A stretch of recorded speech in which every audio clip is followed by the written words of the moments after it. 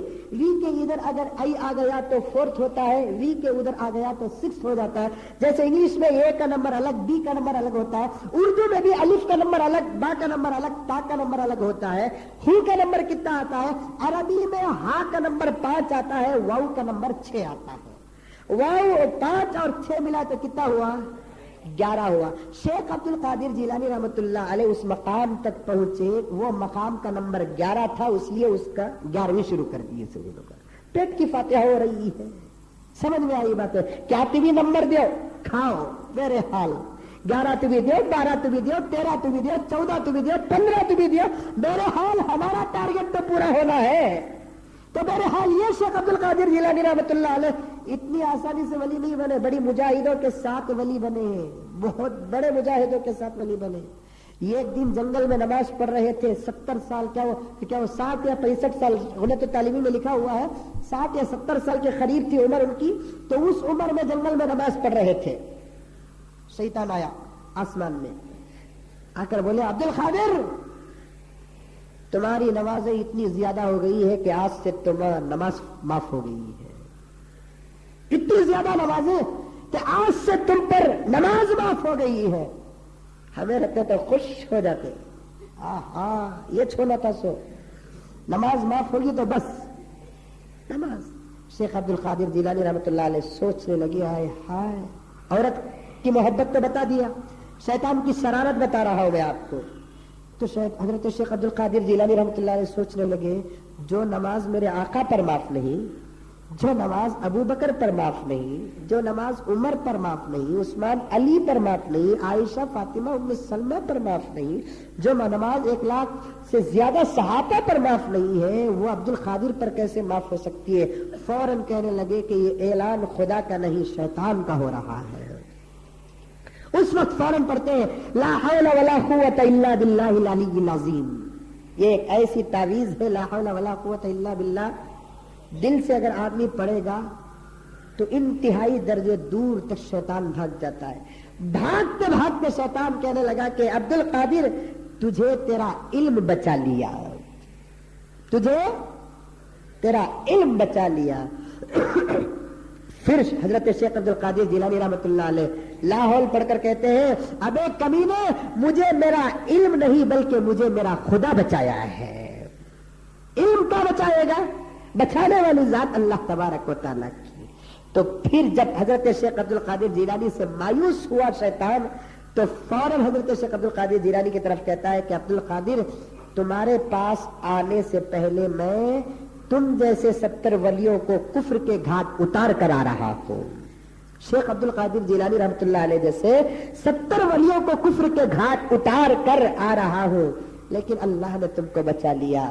عورت اگر ضد پر آ گئی تو تب بھی تباہ ہو جائیں گے, شیطان کی شرارت آ گئی تو تب بھی تباہ ہو جائیں گے. اب 2 چیزیں رہ گئی, ایک نفس کی نفسانیت اور دنیا کی محبت. انشاءاللہ تعالی آئندہ جمعہ آپ حضرات کے سامنے عرض کروں گا. دعا کیجئے کہ اللہ تبارک و تعالی مجھے اور آپ کو تمام عالم اسلام کو عمل کرنے کی توفیق اور سعادت عطا فرمائے.